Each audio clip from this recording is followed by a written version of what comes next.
ಐಶ್ವರ್ಯ ವಂಚನೆ ಜಾಲದ ರೀತಿನಲ್ಲೇನೆ ಮತ್ತೊಂದು ವಂಚನೆಯ ಜಾಲ ಬೆಳಕಿಗೆ ಬಂದಿದೆ.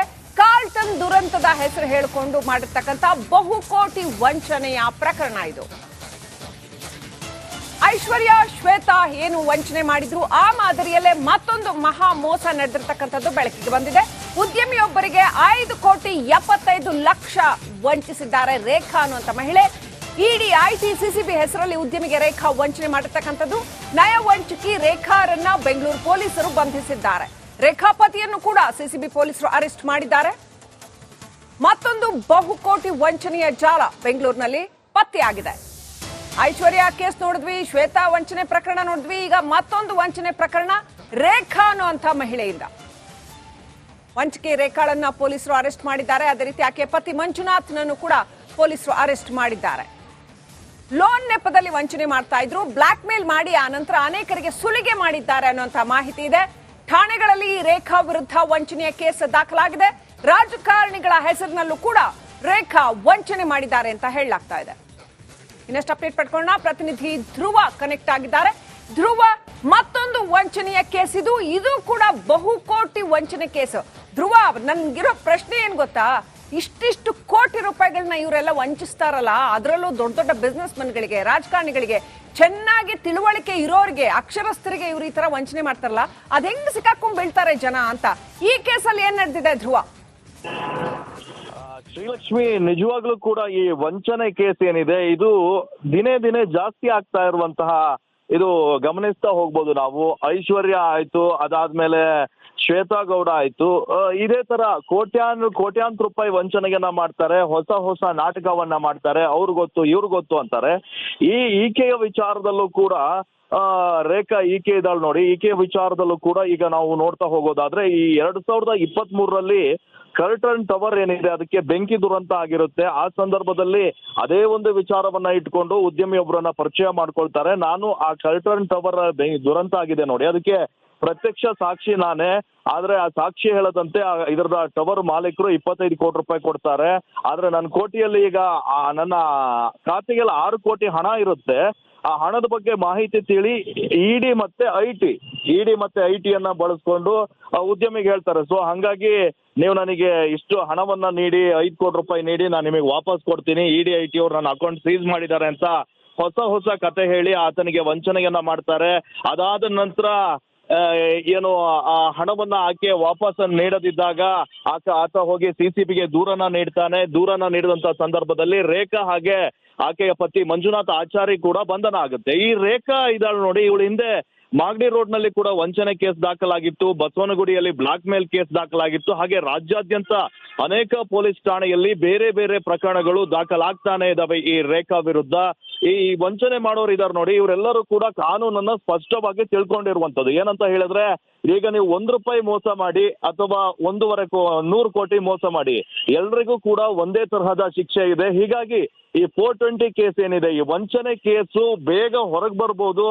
ಇದರಲ್ಲಿ ಕಾನೂನಿನಲ್ಲಿ ಅಷ್ಟೊಂದು ಶಿಕ್ಷೆ ಇಲ್ಲ, ಕಾನೂನಿನ ಬಿಗಿಯಾಗಿಲ್ಲ. ಇದೇ ಒಂದು ಅವರಿಗೆ ಪ್ಲಸ್ ಪಾಯಿಂಟ್. ನಾವು ವಂಚನೆ ಮಾಡಿದ್ರು ಕೂಡ ಜೈಲಿಂದ ವಾಪಸ್ ಹೊರಗೆ ಬಂದ್ಬಿಡ್ಬೋದು. ನಾವು ಈ ವಿಚಾರವನ್ನ ನಮಗೊಂಥರ ಅದು ಜನಸಾಮಾನ್ಯರಿಗೆ 100 ಕೋಟಿ ವಂಚನೆ ಮಾಡಿದ್ರು ಅಂತ ಆಗುತ್ತೆ. ಆದ್ರೆ ಕಾನೂನಿನ ದೃಷ್ಟಿಗೆ ಜಸ್ಟ್ ಇದು ಒಂದು ವಂಚನೆ.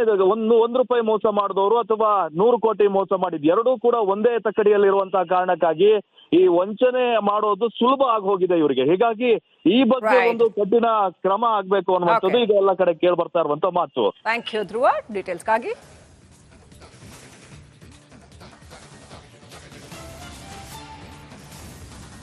ಬೆಂಗಳೂರಿನಲ್ಲಿ 6 ಮಂದಿ ಇರಾನಿ ಗ್ಯಾಂಗ್ನ 6 ಮಂದಿಯನ್ನ ಅರೆಸ್ಟ್ ಮಾಡಲಾಗಿದೆ. ಕೊಡಿಗೆಹಳ್ಳಿ ಪೊಲೀಸರು ಈ ಕಾರ್ಯಾಚರಣೆಯನ್ನು ಕೈಗೊಂಡಿದ್ದಾರೆ. ಅಷ್ಟೇ ಅಲ್ಲ, 28 ಲಕ್ಷ ಮೌಲ್ಯದ ಚಿನ್ನಾಭರಣವನ್ನ ಇವರಿಂದ ವಶಕ್ಕೆ ಪಡೆಯಲಾಗಿದೆ. ಸ್ಟೋನ್ ರಿಂಗ್ಸ್ ವ್ಯಾಪಾರ ಮಾಡ್ತಾ ಇದ್ರು ಇವರು. ಇರಾನಿ ಗ್ಯಾಂಗ್ಗೆ ಸೇರಿದಂತೆ, ಇರಾನಿ ಗ್ಯಾಂಗ್ ಅಂದ್ರೆ ಬಹಳ ದೊಡ್ಡದೊಂದು ಕಳ್ಳರ ಗ್ಯಾಂಗ್. ಅದು ರಸ್ತೆಯಲ್ಲಿ ಓಡಾಡ್ತಾ ಸ್ಟೋನ್ಸ್ ವ್ಯಾಪಾರ ಮಾಡ್ತಾ ಇದ್ರು. ಈ ವೇಳೆ ಒಂಟಿ ಮನೆಗಳು, ಬೀಗ ಹಾಕಿದ್ದ ಮನೆಗಳ ಸ್ಕೆಚ್ ಹಾಕೊಂಡು ಹೋಗಿ ಕಳ್ತನ ಮಾಡ್ತಾ ಇದ್ದಂತಹ ಗ್ಯಾಂಗ್ ಇದು. ಇನ್ನು ಒಂಟಿ ಮಹಿಳೆಯರನ್ನ ಟಾರ್ಗೆಟ್ ಮಾಡಿ ಸರಗಳ್ಳತನ ಮಾಡ್ತಾ ಇದ್ದಂತಹ ಗ್ಯಾಂಗ್ ಇದು. ಮಹಾರಾಷ್ಟ್ರ, ಆಂಧ್ರದಿಂದ ಆರೋಪಿಗಳು ಬರ್ತಾ ಇದ್ರು ಅಂತ ಹೇಳಲಾಗಿದೆ. ಸೊ ಅವರಿಂದ ಈಗ 28 ಲಕ್ಷ ರೂಪಾಯಿ ಮೌಲ್ಯದ ಚಿನ್ನಾಭರಣವನ್ನ ಸೀಸ್ ಮಾಡಲಾಗಿದೆ. ಒನ್ಸ್ ಅಗೇನ್ ಪ್ರತಿನಿಧಿ ಧ್ರುವ ಕನೆಕ್ಟ್ ಆಗಿದ್ದಾರೆ. ಧ್ರುವ, ಮತ್ತೊಂದು ಕೇಸ್ನಲ್ಲಿ ಇರಾನಿ ಗ್ಯಾಂಗ್ನ 6 ಜನರನ್ನ ಪೊಲೀಸರು ಅರೆಸ್ಟ್ ಮಾಡಿದ್ದಾರೆ ಅಂತ. ತಕ್ಕಮಟ್ಟಿಗೆ ಧ್ರುವ, ಬೆಂಗಳೂರಿನಲ್ಲಿ ಕ್ರೈಮ್ ಆಕ್ಟಿವಿಟೀಸ್ನ ಈ ತರ ಎಸ್ಪೆಷಲಿ ಕಳ್ಳತನ ಮುಂತಾದ ಚಟುವಟಿಕೆಗಳನ್ನ ತಹಬದಿಗೆ ತರೋದಕ್ಕೆ ಪೊಲೀಸರು ಪ್ರಯತ್ನ ಪಡ್ತಾ ಇದ್ದಾರೆ ಅಂದಂಗಾಯ್ತು. ಏನ್ ನಡೆದಿದೆ ಈ 6 ಜನರನ್ನ ಅರೆಸ್ಟ್ ಮಾಡಿರೋ ಕೇಸಲ್ಲಿ? ಶ್ರೀಲಕ್ಷ್ಮಿ, ಇರಾನಿ ಗ್ಯಾಂಗ್ ಏನಿದೆ ಇವ್ರದ್ದು ಮೋಡ್ ಆಫ್ ಆಪರೇಷನ್ ನಾವು ನೋಡ್ತಾ ಹೋಗೋದಾದ್ರೆ, ಈ ಒಂದು ಸ್ಟೋನ್ ರಿಂಗ್ ನ ಮಾಡಿ ರಸ್ತೆ ಎಲ್ಲ ಓಡಾಡ್ತಾ ಇರ್ತಾರೆ, ಪ್ರತಿ ಏರಿಯಾಕ್ಕೆ ಕೂಡ ಹೋಗ್ತಾರೆ. ಆ ಸಂದರ್ಭದಲ್ಲಿ ಯಾವ ಮನೆ ಬೀಗ ಹಾಕಿರುತ್ತೆ ಅಂದ್ರೆ ಯಾರಾದ್ರೂ ಔಟ್ ಆಫ್ ಸ್ಟೇಷನ್ ಹೋಗಿರ್ತಾರೆ ಅನ್ನುವಂತ ಅಬ್ಸರ್ವ್ ಮಾಡ್ತಾರೆ. ಕೆಲವೊಂದಿಷ್ಟು ಜನ ಮನೆಯಿಂದ ಹೊರ ಹೋಗ್ಬೇಕಾದ್ರೆ ತಪ್ಪನ್ನ ಕೂಡ ಮಾಡೋಗಿರ್ತಾರೆ. ಅಂದ್ರೆ ಈಗ ಪೇಪರ್ ಹಾಕ್ತಾ ಇರ್ತಾರೆ, ಅದನ್ನ ನಿಲ್ಸಿರೋದಿಲ್ಲ. ಅಂದ್ರೆ 2 ದಿನ ಮನೆಯಲ್ಲಿ ಪೇಪರ್ ಬಿದ್ದಿರುತ್ತೆ ಅಂದ್ರೆ ಅಲ್ಲಿ ಯಾರು ಇರಲ್ಲ ಅನ್ನೋದು ಅವ್ರಿಗೆ ಕನ್ಫರ್ಮ್ ಆಗೋಗುತ್ತೆ. ಹೀಗಾಗಿ ಯಾವ್ಯಾವ ಮನೆಯಲ್ಲಿ ಯಾರು ಇರಲ್ಲ ಅನ್ನುವಂಥದ್ದನ್ನ ತಿಳ್ಕೊಂಡು ರಾತ್ರಿ ಹೋಗಿ ಆ ಮನೆಯನ್ನ ಒಡೆದು ಕಳ್ಳತನವನ್ನ ಮಾಡ್ತಾ ಇದ್ರು. ಹಾಗೆ ಒಂಟಿ ಯಾರೆಲ್ಲ ಇರ್ತಾರೆ, ಮಹಿಳೆಯರು ಇರ್ತಾರೆ, ಓಡಾಡ್ತಾ ಇರ್ತಾರೆ, ಅವ್ರನ್ನೆಲ್ಲರನ್ನ ಕೂಡ ಟಾರ್ಗೆಟ್ ಮಾಡಿ ದೋಚ್ತಾ ಇದ್ದಂತಹ ಗ್ಯಾಂಗ್ ಅನ್ನ CCTV ಆಧಾರದಲ್ಲೇ ಪೊಲೀಸರು ಅವ್ರನ್ನ ಬಲೆ ಕೆಡಗಿದ್ದಾರೆ. ಇವರು ಒಂದ್ಸಲ ಮಹಾರಾಷ್ಟ್ರ, ಬೇರೆ ಕಡೆ ಆಂಧ್ರದಿಂದ ಬಂದ್ರೆ 7-8 ದಿನ ಬೆಂಗಳೂರಿನಲ್ಲೇ ಇರ್ತಿದ್ರು.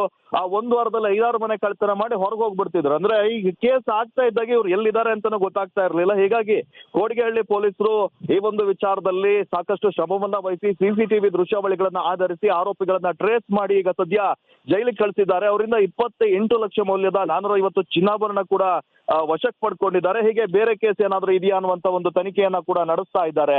Srilakshmi, right, thank you Dhruva ಡೀಟೇಲ್ಸ್ಗಾಗಿ.